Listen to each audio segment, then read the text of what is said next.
Llegué, me enteré de cómo los terrenos a donde está construido ese hospital habían sido adquiridos. Había en el pueblo, un municipio pequeño a 20 kilómetros al oriente de la capital, que es Tegucigalpa, había un hombre, un personaje con su familia, de esos ricos cuya riqueza no está en los bancos. Es decir, no es efectivo, sino propiedades. Y propiedades en una población que para entonces pues no había adquirido mucho valor. Y los dirigentes que tienen esa visión, y en este caso el de la idea de fundar ese hospital tenía avioneta, así que sobrevoló muchos lugares en Honduras con su avioneta y llegó a la conclusión de que el lugar para poder fundar ese hospital que sirviera a todo el país, el lugar ideal sería un pueblo llamado Valle de Ángeles. Nunca vi Los Ángeles, pero sí viví en ese valle. Resulta que un domingo en mi trabajo de capellán, cuando todavía no había pacientes internos, mi trabajo consistía solamente en estar atento en los días de consulta externa a los pacientes que llegaban para ver si alguno requería alguna atención de tipo espiritual. Ustedes saben que cuando uno está enfermo el corazón se ablanda y está más abierto a las cosas de Dios. Yo vi que un hombre ya de unos 65 a 70 años de edad se paseaba por todos los pasillos del hospital, con las manos así atrás, caminaba tranquilo y miraba en el umbral de todas las puertas. Y me despertó la curiosidad, me acerqué y le dije: don fulano, ¿qué hace? Oh, dice, aquí estoy nada más mirando el hospital. Sí, le digo, pero veo que mira al umbral de todas las puertas. Sí, dice, que sabe usted, cuando iban a construir este hospital me buscaron para comprarme el terreno, para construirlo. Pero me dijeron que si yo donaba un pedazo del terreno para construir específicamente el edificio del hospital, que entonces una de las salas del hospital llevaría mi nombre. Y yo por eso vengo de cuando en cuando aquí para ver, pero no hay modo que pongan mi nombre. Todavía no lo encuentro, y yo sonreí y le dije: bueno, no sé qué estará pasando. Si él lo decía, posiblemente se lo habían prometido, pero no se lo habían cumplido. Y creo que hasta la fecha ese nombre no figura en ninguno de los umbrales de las puertas que dan acceso a las salas de ese hospital. ¿Qué había pasado? Este personaje era conocido como muy rico en propiedades, en terrenos, en casas, pero sabían que a la vez era un poquito duro de esta parte del cuerpo. ¿Lo entienden todos? Una persona que trabajó para la familia en los oficios domésticos me contó que cuando ellos comían queso, compraban un queso pequeñito y lo partían entre él y la esposa, un pedacito para cada uno. Si iban a comer huevo, cocinaban solo un huevo, la mitad para él y la mitad para ella. En otras palabras, este personaje dio ese pedazo de terreno hasta que le tocaron el amor propio y le dijeron: si usted da un pedazo de terreno para el edificio central del hospital, su nombre va a ser conocido, porque su nombre va a estar en algún lugar de las salas de este hospital. Hermanos, no piensen que voy a hablar de mayordomía, dar. Sí voy a hablar de la mayordomía por excelencia, que es la mayordomía del cielo. Y tal vez esta sirva para mostrarnos a nosotros que el verdadero deseo de dar nace en el verdadero amor. ¿A cuánto les gusta que se hable de amor? Los más jóvenes, ¿verdad? Los más jóvenes todavía están enamorados. ¿Y qué pasa con los viejos? ¿Los viejos ya no están enamorados? Bueno, no siempre el amor que decimos que aplicamos a la pareja del sexo opuesto, noten bien que estoy diciendo el sexo opuesto, no siempre ese amor es amor genuino. Muchas veces puede ser la falsificación del amor, aunque algunos lo malentiendan. Hay por ahí personas que cuando consultan su problema con una consejera o un consejero matrimonial, se quejan de que el marido, el esposo, le ha dibujado una marca negra alrededor de un ojo y la consejera le pregunta, ¿y todavía estás con él? ¿Te hace eso frecuentemente? Y la mujer dice, sí, todavía estoy con él. ¿Y por qué no resuelves eso de una vez por todas y te vas y lo dejas? Y la persona contesta, es que lo amo, por eso estoy con él. Ese es un amor mal entendido. Pero yo quiero llevarlos a ustedes al versículo número 16 del Evangelio según San Juan, en el capítulo número 3. Abramos las Biblias ahí, por favor. Si usted no quiere hacer ruido con las páginas y tiene un teléfono inteligente, entonces seguramente va a buscar este pasaje ahí en su teléfono. En San Juan capítulo 3 y el versículo 16 tenemos lo que yo me atrevo a llamar la Biblia condensada. La Biblia en una sola cápsula. Me atrevo a decir que si se pierde la Biblia, que si en Estados Unidos prohíben un día de tantos, que leamos la Biblia y que seamos propietarios de una de ellas, si usted por lo menos tiene el contenido de San Juan capítulo 3 y el versículo 16 en su mente y en su corazón, usted tiene el contenido completo de la Biblia. Si quiere puede disentir con mi idea, pero yo sé por qué digo esto. Todo el plan de salvación está contenido en Juan capítulo 3 y el versículo 16. La razón por la que hay pecado, la razón por la que es necesario ese amor del cual habla San Juan 3:16, es porque el hombre ha pecado. Y hacia donde apunta el contenido de ese versículo es finalmente a la salvación y a la vida eterna. ¿Cómo dice en su Biblia? Ponga su vista ahí por favor en San Juan capítulo 3 y el versículo 16. En la mía dice, porque tanto amó Dios al mundo que dio a su Hijo unigénito para que todo aquel que en él cree no se pierda, sino que tenga vida eterna. Yo diría que todos los que estamos presentes, hasta los niños de las clases, allí en los cuartitos aledaños, saben de memoria este versículo. El asunto es qué tanta importancia le damos a su contenido. ¿Entendemos bien su significado? ¿Lo estamos aplicando a nuestro caso personal? La Biblia Reina Valera dice, de tal manera amó, porque el versículo comienza, de tal manera amó Dios al mundo. Ahora, ¿cómo aplicar, cómo entender esa expresión de tal manera? La Nueva Versión Internacional dice, tanto amó Dios al mundo. La versión Dios habla hoy dice, Dios amó tanto que dio. Y la Clear Word, que es una versión en inglés, dice, de esta forma amó Dios al mundo y dio a su Hijo unigénito. Es como si quisiéramos saber la medida del amor de Dios. ¿Puede usted medir el amor de Dios? ¿Puede usted encapsularlo? Más bien, tal vez una pregunta un poquito más delicada, más profunda. ¿Comprende usted plenamente el amor de Dios?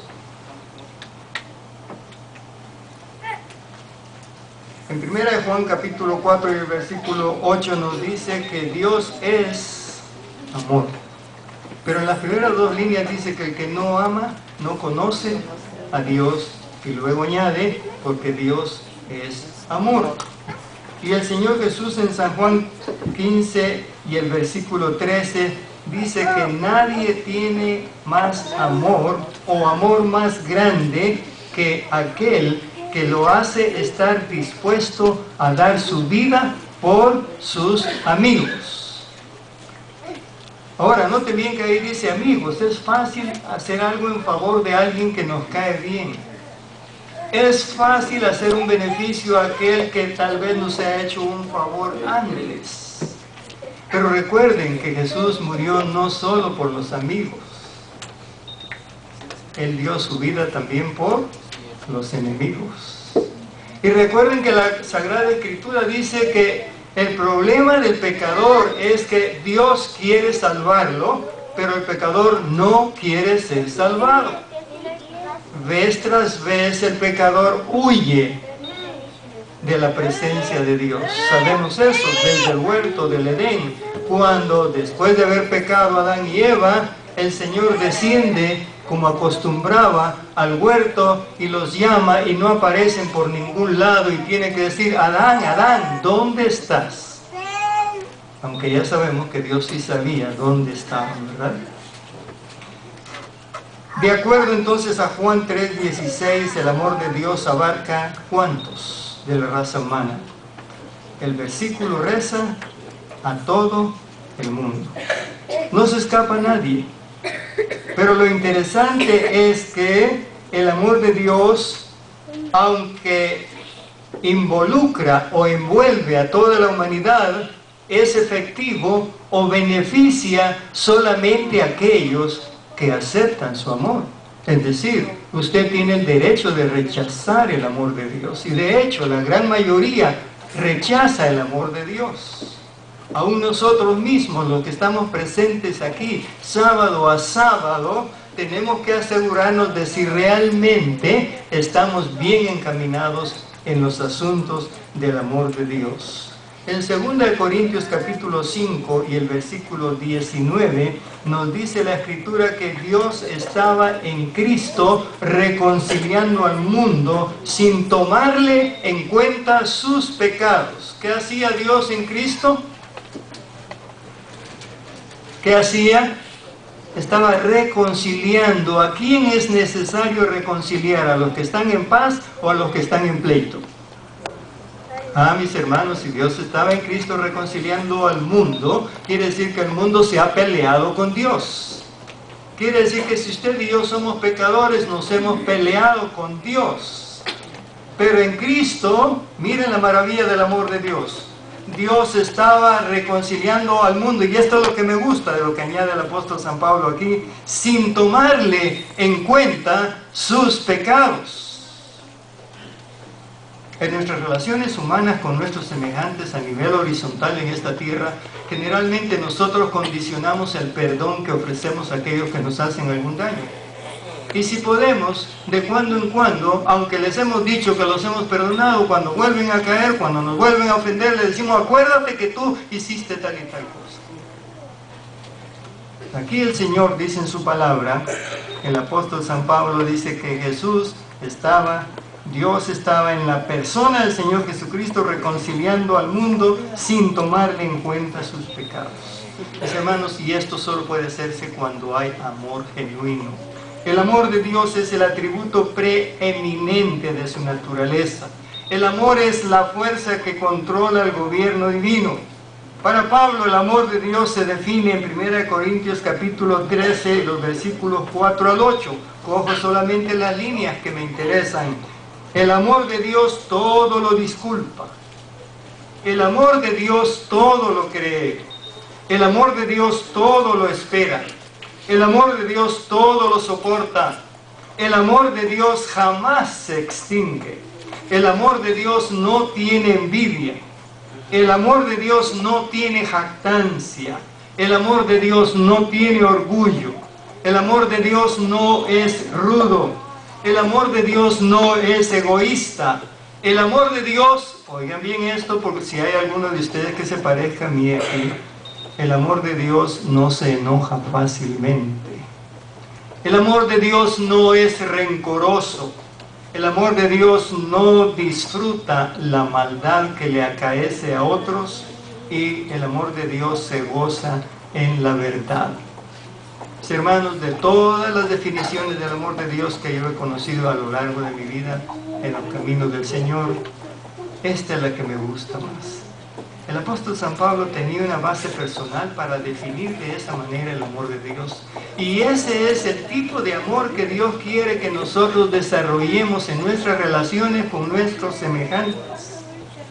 Ahora, el amor de Dios es de esa calidad de esa naturaleza en tal abundancia hacia nosotros que lo impulsó, lo movió a dar a su Hijo unigénito. Noten bien la palabra unigénito. Algunos lo explican como queriendo decir que Él es uno engendrado. En realidad el significado de este concepto es el único Hijo que Él tiene en ese nivel. El camino a Cristo, en la página número 13, nos dice: Cristo fue el medio por el cual el Padre pudo derramar su amor infinito sobre un mundo caído. ¿Quién fue el medio para derramar su amor? Jesús solamente. El pasaje de Juan 3:16 entonces nos habla de un acto, diríamos, que está por encima de la comprensión humana al respecto de dar. Dios dio en Jesús todo lo que el cielo tenía. En otras palabras, el cielo se despojó de lo más valioso que tenía cuando dio a su Hijo para que muriera en la cruz del Calvario. Y entonces el Calvario y la cruz se constituyen en la prueba exponencial de cuánto Dios le ama a usted y cuánto Dios me ama a mí. Ahora, ¿por qué tenía que venir Jesús? No podía Jesús y el Padre y el Espíritu Santo reunirse otra vez en concilio y decir: bueno, el ser humano falló, aunque lo preparamos bien, aunque lo instruimos, aunque le dijimos qué cosas no debiera hacer, las hizo y el plan se echó a perder. Borremos la vida que hay en ese planeta e iniciemos otro.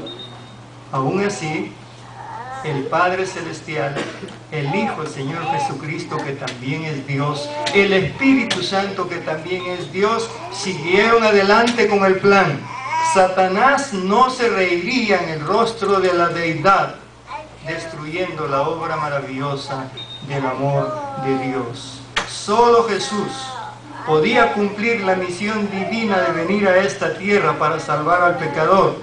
¿Por qué solamente Jesús podía hacerlo? Porque Jesús tiene vida en sí mismo. Él lo dijo: yo puedo poner mi vida y puedo volver a tomarla. Él dijo: yo soy el camino, la verdad y la vida. Y Él es igual a Dios. Él no tiene pecado, aunque la Escritura dice que fue tentado en todo, pero sin pecado. Y algo más, el mismo Señor Jesucristo es Dios. Pero recuerden ustedes que no vino como Dios.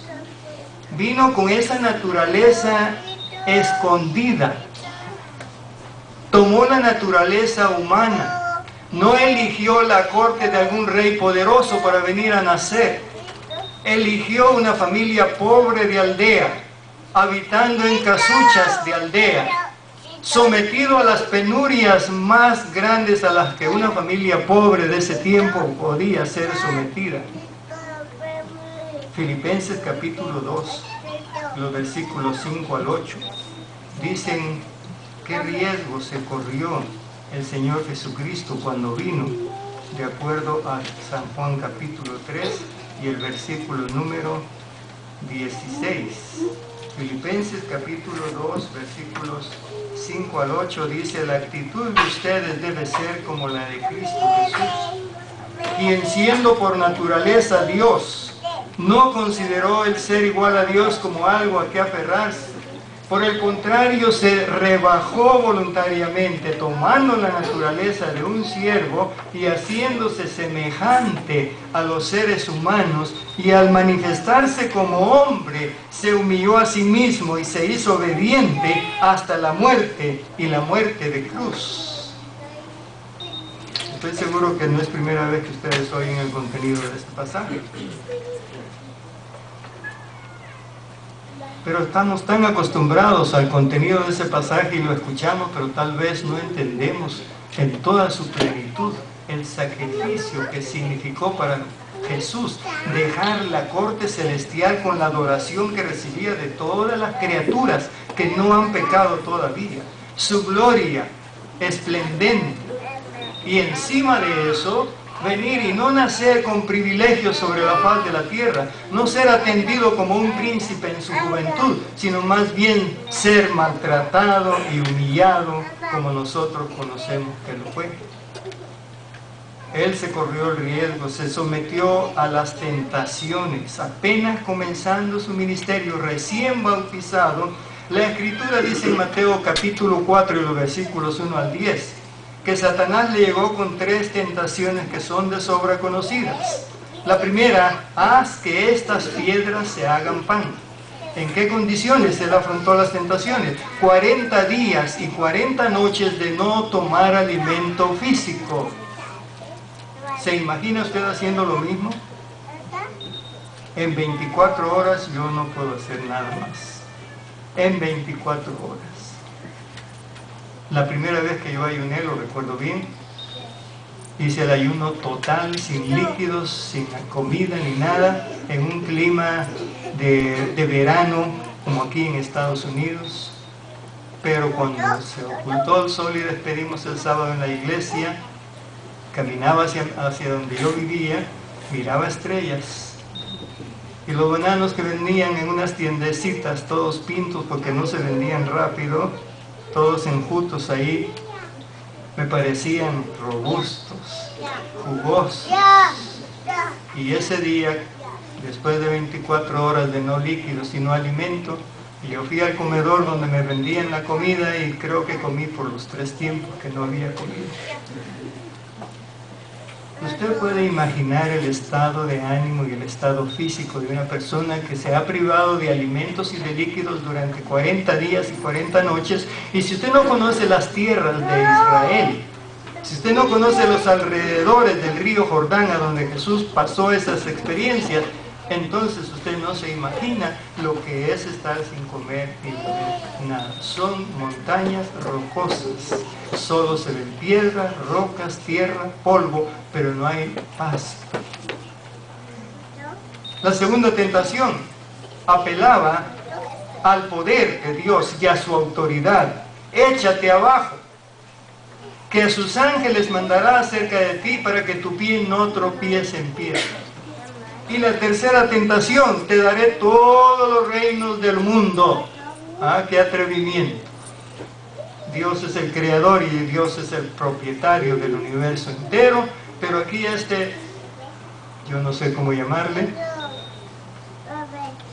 tenía el atrevimiento de decirle al Señor Jesús, arrodíllate delante de mí y de premio te voy a dar lo que Él había robado, dar lo que Él había usurpado, dar lo que por la debilidad de Adán y Eva había sido transferido en propiedad a Satanás. ¿Y cómo el Señor Jesús contestó las tentaciones? Escrito está, escrito está, escrito está. Tentado en todo, pero sin pecado. Eso es lo que dice la Escritura. Por lo tanto, un ángel no podía venir a morir en la cruz del Calvario para salvarle a usted y a mí, solo el Señor Jesucristo. Echemos un vistazo al amor humano. Usted puede ser capaz en un momento de necesidad por allá afuera que un necesitado lo aborda y le pide ayuda económica. Usted le puede regalar fácilmente $20 de su bolsillo, pero usted lo puede hacer sin amarlo. Usted puede regalarle a un hambriento un plato de comida, pero puede hacerlo sin amarlo. Usted le puede dar una prenda de vestir a una persona harapienta y puede hacerlo sin amarla. Usted puede hospedar a un desamparado por una noche en su casa y puede hacerlo sin amarlo. Aunque en este tiempo usted no puede meter a un desconocido en su casa que no sabe si amanece vivo o amanece muerto. No él, sino usted. Usted puede visitar a un preso en la cárcel sin amarlo también. Usted puede visitar a un enfermo en el hospital sin amarlo. Pero oiga esto, no puede dar su vida por una persona a menos que de verdad la ame. Pregunto, esposo, ¿daría usted su vida por su esposa cuando la están encañonando para matarla? Esposa, a la inversa, ¿daría usted la vida por su esposo cuando la vida de él está en peligro? Diría, yo me voy a poner en el lugar de él. Es conocido que las madres son capaces de sacrificios de ese tipo y de esa naturaleza. Sí, las madres, porque el amor de madre es el amor más cercano al amor de Dios. Pero no es tan fácil eso para nosotros. Y a veces en la relación con el mundo, con la iglesia y con todos nuestros semejantes, confundimos altruismo con generosidad. ¿Sabían ustedes que el magnate de la televisión ahí en Atlanta, ¿saben cómo se llama? Ted Turner, el fundador, el generador, el que hizo crecer esa compañía de televisión en Atlanta, que llegó a ser la más grande en Estados Unidos? Después él, cuando vio que ganó mucho dinero, empezó a vender y ahora creo que tiene menos acciones que todos los demás. Pero él y Bill Gates, el que en algún momento ha llegado a ser el más rico de todo el mundo, no siempre lo es él, a veces un señor de apellido Buffett le gana la delantera. Se dice, si no me equivoco, que Bill Gates se gana alrededor de $4 millones por segundo. Y su fortuna crece constantemente. Él es el magnate de Microsoft, ¿saben? Estos dos se mantienen en competencia. Ted Turner de repente anuncia por la prensa y la televisión que él va a donar a una causa benéfica cierta cantidad de billones de dólares de su fortuna si Bill Gates hace otro tanto igual. Y ahí se mantienen los dos sostienen instituciones de beneficencia pública con sus millones, pero no están dando todo. Y hasta donde se puede ver, debido a esta actitud, no están dando porque amen mucho. Están dando porque cada uno quiere aparecer como el mejor a la vista pública. Mis hermanos, la medida exacta del amor de Dios hacia nosotros es el amor que Él dio al dar todo lo que tenía. ¿Qué dio? Su Hijo, su único. Los demás no dieron todo lo que tenían, pero Dios sí ha dado todo lo que tenía. Eso le dice a usted cuánto usted vale a la vista de Él. Si usted no entiende eso, si usted no acepta eso, si no le agrada eso, entonces el plan de salvación no tiene ningún valor para usted. Ahora noten que el versículo dice, todo el que cree en Él no se pierda. Para apropiarnos del fruto del amor divino necesitamos un elemento indispensable llamado fe. Podemos entender fe como un sustantivo, pero podemos también entender fe como un verbo. El verbo denota acción y en este caso la acción es creer. En griego, cuando conjugan este verbo en la primera persona del singular, dicen pisteu, porque el sustantivo es pistis. Si le gusta la palabra y la quiere para nombre a una niña que le nace, pistis significa fe. Pero la acción verbal de pistis es pisteu, yo creo. Ahora, yo creo significa ser persuadido de algo. Ser persuadido a confiar en algo o en alguien como verdadero. Pero miremos nosotros a la fe como instrumento a nuestro favor. En Hebreos 11:1, la Nueva Versión Internacional dice acerca de la fe que es garantía de lo que se espera. No ha llegado, está en el futuro, pero si usted cree, acepta que va a llegar. Luego dice que es certeza de lo que no se ve. En la revisión, en la Reina Valera del 60 dice que es certeza de lo que se espera y es convicción de lo que no se ve. En la Dios habla hoy dice que es plena seguridad de recibir lo que se espera. Noten el acento que va adquiriendo esto. Es plena seguridad de recibir lo que se espera. Y luego dice estar convencidos de la realidad de cosas que no vemos. Estoy explicando el contenido de Hebreos 11:6. En la Reina Valera de 1909 dice que la fe es la sustancia de las cosas. Perdón, corrijo. Estoy ahora mismo en 11:1, no en 11:6. Sustancia de las cosas que se esperan. Y oiga esto, ya nos ayuda más. Demostración de las cosas que no se ven. Ahora yo le pregunto, ¿cree usted que existe España? ¿Cree usted que existe España? ¿Alguno ha estado ahí? No, una persona solamente.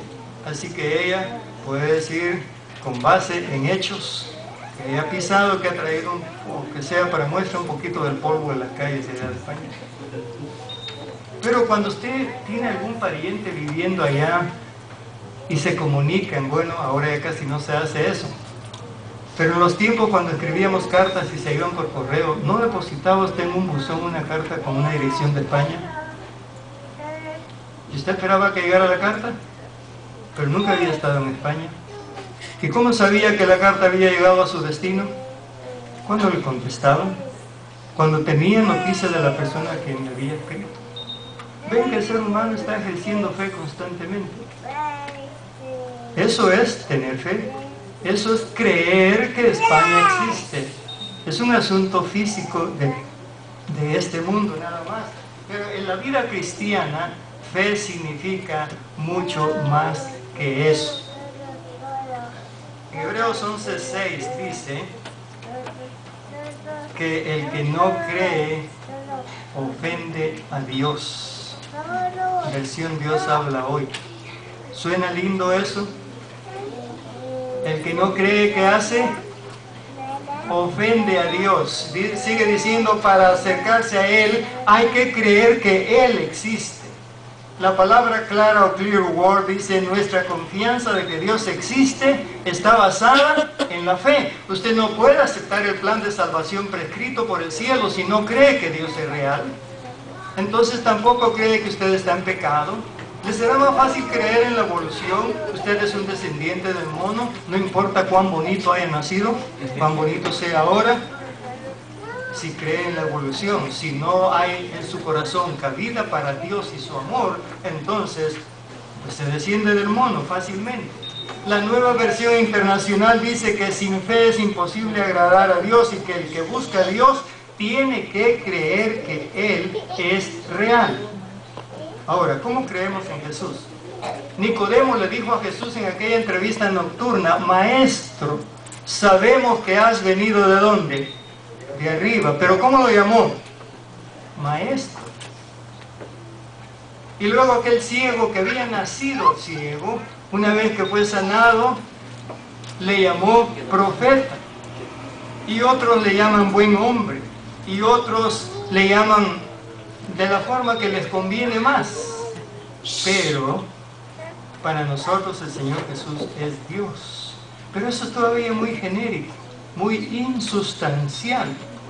Yo creo que es mejor que llamemos a Jesús Salvador, porque solo de esa manera su plan, mostrado en la cruz del Calvario, mediante una agonía intensa que el hombre no puede describir, puede tener algún efecto para nuestra tremenda necesidad en nuestra trágica situación de pecado. Si nuestro problema es el pecado, tenemos que creer en Jesús como nuestro Salvador. Por el pecado nosotros somos condenados a muerte. Si no creemos en Él como Salvador, su sacrificio es inválido para nosotros. Eso le pasó a los judíos. En San Juan 1:11 dice la Escritura, a los suyos vino y los suyos no le recibieron. Y todavía le están esperando. Se quedarán esperando, a menos que abran su corazón al Señor Jesús. Ahora, noten que estamos en el punto de que todo aquel que en Él cree no se pierda, sino tenga vida eterna. Cuidado con lo que nosotros entendemos por creer. Porque en Santiago, capítulo 2 y los versículos 19 y 20, dice Santiago ahí que los demonios creen y tiemblan. Yo todavía no he llegado a ese punto de temblar, pero si los demonios creen y tiemblan, me ganan. ¿Cómo creemos en el Señor Jesús? ¿De qué manera entendemos la fe? Vamos a verla de una manera práctica. En su infancia, un niño de apellido Blondin, francés, lo escriben Blondin, pero se pronuncia Blondin. Le llamó mucho la atención y se dio cuenta que tenía habilidades para guardar el equilibrio a ciertas alturas. Primero, tal vez saltando cercas, después tal vez caminando sobre muros. Yo no sé si caminó como las ardillas sobre los cables de electricidad, pero el asunto es que después escogió edificios de gran altura para tender un cable allá en su país de origen y caminar sobre ese cable sin caerse y sin red que lo librara de la muerte en el caso de que cayera. Una vez que adquirió lo que llamaríamos tal vez en términos humanos perfección en eso en su país, se atrevió a hacer de esa habilidad un espectáculo para exportarlo a Estados Unidos. Y Blondin hizo arreglos para venir a las cataratas del Niágara. ¿Cuántos conocen las cataratas? Algunos, así que tendrán mejor idea de lo que estoy diciendo. Y tendió un cable desde el extremo americano, el lado americano, hacia el lado canadiense del río Niágara, y anunció, por supuesto, que iba a hacer ese espectáculo. Y la gente acudió en masa para ver el espectáculo. Primero, Blondin dijo: voy a pasar sobre ese cable de un lado al otro del río. ¿Cuántos creen que puedo hacerlo? Y todas las manos se levantaron. Lo hizo primero con una pértiga o una vara que le ayudaba a mantener el equilibrio en el vacío. Y lo logró. Luego dijo: ¿cuántos creen que puedo hacerlo sin la barra balanceadora? Y todos levantaron la mano. Estaban seguros que Blondin podía pasar sobre el cable sin la barra balanceadora. Y luego dijo: ¿cuántos creen que yo puedo pasar con una carretilla sobre el cable sin caerme? Y todos levantaron la mano y le dieron un gran aplauso cuando lo logró. Pero luego dijo: ¿cuántos creen que puedo pasar con una persona dentro de la carretilla? Y todos levantaron la mano. Entonces dijo: venga, cualquiera de ustedes. Nadie levantó la mano. ¿Entendemos la fe? Nosotros decimos creer muchas cosas. Nosotros sabemos muchas cosas de la palabra de Dios, pero la fe es acción. Si no, se queda solamente en asentimiento intelectual. Yo puedo decir: yo creo que España existe, pero nunca he estado allí.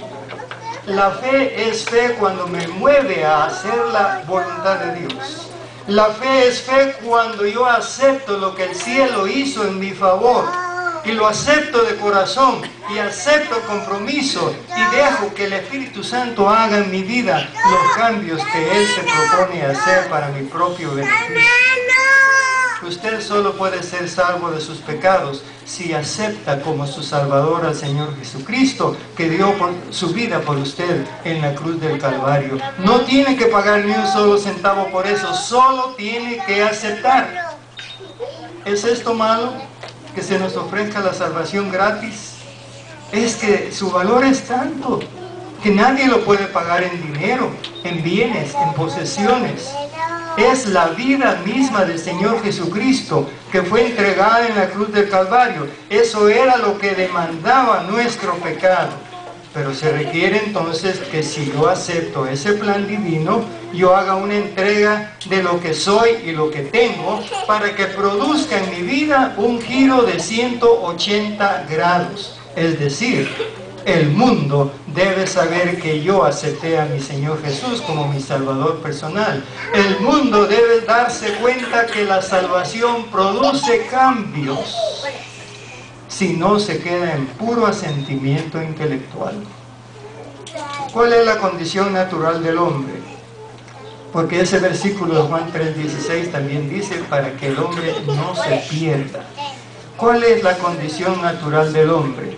El libro de Génesis, el capítulo 2 y el versículo número 17 nos puede ayudar a tener una respuesta al respecto. Dice allí: pero del árbol del conocimiento del bien y del mal no deberás comer. El día que de él comas, ciertamente morirás. ¿Cuál es la condición natural del hombre? Es pecador. ¿Algunos o todos? ¿Usted también? Yo también. Todos somos pecadores.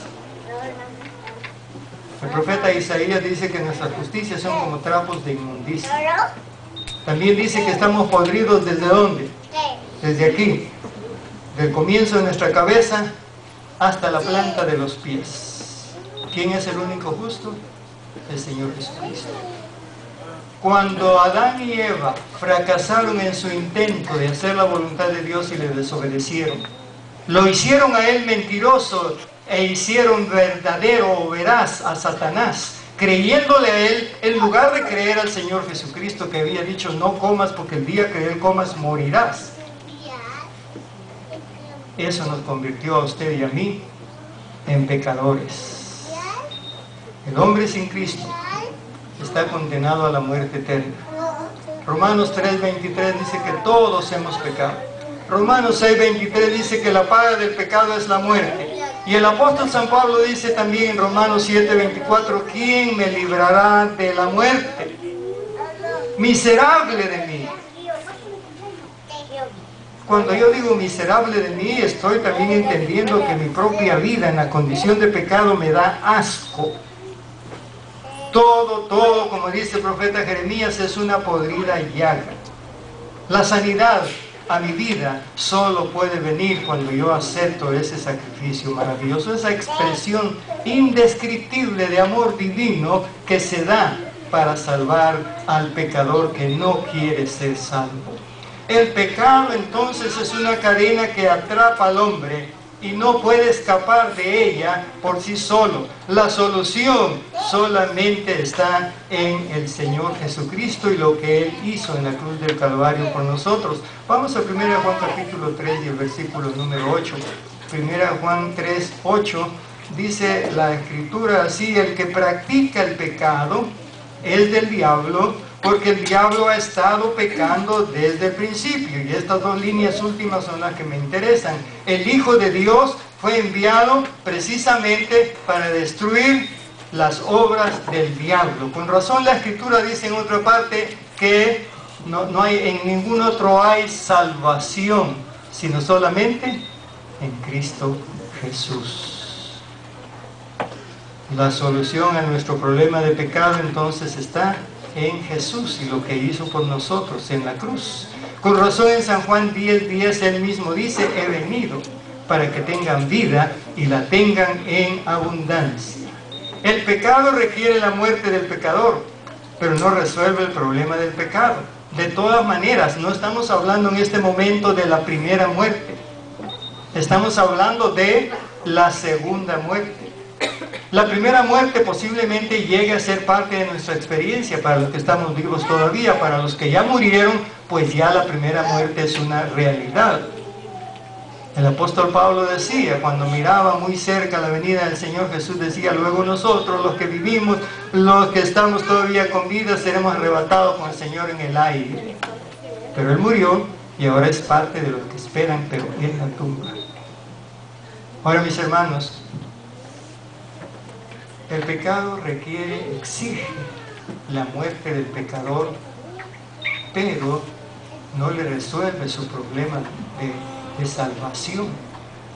Por eso dice en Hebreos 9:22 que sin derramamiento de sangre no hay perdón, y la sangre de usted y la sangre mía no pueden resolver el problema del pecado. Tenía que ser la sangre del Señor Jesucristo. Así que la solución completa y definitiva es Jesús. Con razón el profeta Isaías lo presenta como lo presenta en Isaías 53, 4 y 7. Ahí muestra él al Señor Jesús traspasado por nuestras rebeliones. Cuando Él gritaba, cuando Él lanzaba esos alaridos de dolor, tenían que ser Jorge García, quien estuviera llorando ahí inconsolablemente. Y usted también, como ser humano, que tiene el mismo problema que yo tengo.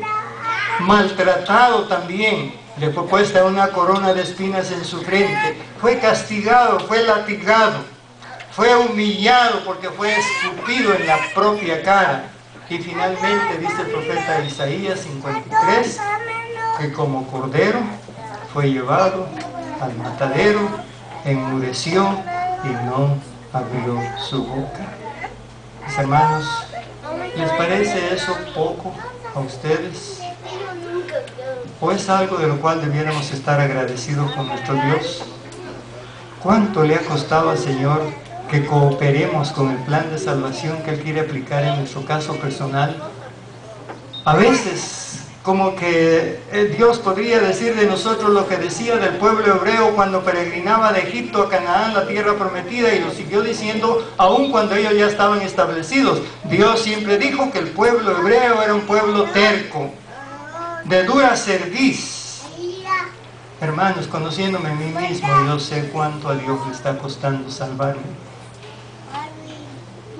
Cuánta lucha le pongo, cuánta resistencia le presento. Y Él sigue insistente, amándome, amándome, amándome, no dándose por vencido. Finalmente dice el versículo de San Juan 3:16, que cuando somos salvos en el Señor Jesús, recibimos ¿qué cosa? Vida, vida eterna. Una vida que no termina. Puede ser que la muerte, la primera, nos visite, pero una vez que Él nos resucite, al final del milenario, en su tercera venida, Él nos conceda, no, en su segunda venida, Él nos resucite para ir al cielo por 1000 años, nos conceda la vida eterna. Pero esa vida eterna se puede comenzar a experimentar desde aquí y ahora. Cuando usted recibe a Jesús como su Salvador personal, cuando le abre su corazón, su mente, su conciencia y todo, cuando se dispone a que no importa la calidad de ser humano que usted haya sido en el pasado, esté dispuesto ahora a dejarse conducir y a dejarse transformar por ese amor que de verdad transforma, de lo cual podía dar fe Juan, el que escribió este pasaje, porque era el hijo del trueno, pero después llegó a ser el discípulo amado. Puede ser que no entendamos las profecías y otros temas de la Biblia, pero si podemos atesorar en nuestro corazón el mensaje central de su palabra, que para mí es un asunto personal, no tiene que estar de acuerdo. Para mí el mensaje central de la palabra de Dios está en Juan 3:16. De tal manera amó Dios al mundo, que ha dado a su Hijo unigénito, para que todo aquel que en Él crea no se pierda, sino que tenga vida eterna. ¿Aceptamos la salvación del Señor Jesús?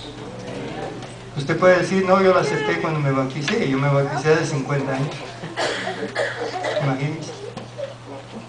Pero esto es un asunto que debe repetirse cada día de nuestra vida. Usted y yo debemos renovar ese voto de aceptación, de un amor tan grande que se mostró entregando sangre, sangre preciosa, sangre inocente, para redimir a un pueblo que no quiere ser redimido, a un individuo que prefiere, le gusta, le encanta la vida de pecado, los placeres del mundo tal como se ofrecen ahora, y cuanto más avanza en la historia este mundo, tanto más osado se vuelve el pecado en su manifestación y en su práctica.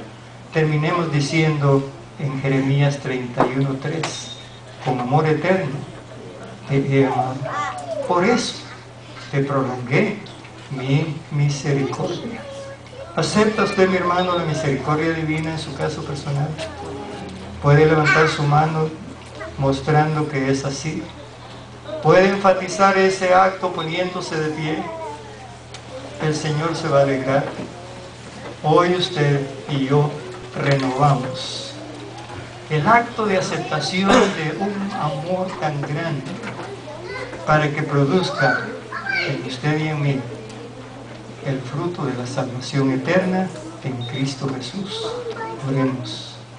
Amado Dios, bendito Padre que estás en los cielos, no alcanzamos a entender, no podemos explicar ¿Cómo pudiste amarnos tanto? ¿Cómo sigues amándonos todavía?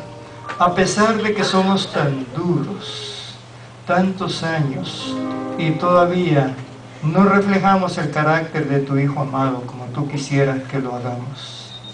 Pero aquí estamos, Señor, renovando nuestra aceptación. Ese sacrificio que se da gratis. No hay ni un solo costo, solamente el costo de hacer a un lado la vida del mundo y enfilar de frente hacia ti, regresar a ti. Señor, te suplicamos que otra vez te entronices en el corazón nuestro. Cada hermano que se ha puesto en pie en esta mañana, lo hace con sinceridad de corazón. Ayúdanos, Señor, porque no sabemos cuánto nos falta todavía recorrer por este mundo. Pero si tú nos acompañas día a día en nuestra vida y nos transformas, tendremos el gozo y la alegría supremos de asemejarnos cada vez más y más en carácter al carácter de tu Hijo amado, nuestro Señor Jesucristo. Porque en su nombre lo pedimos y lo agradecemos todo. Amén. Amén. Tengan la bondad de sentarse.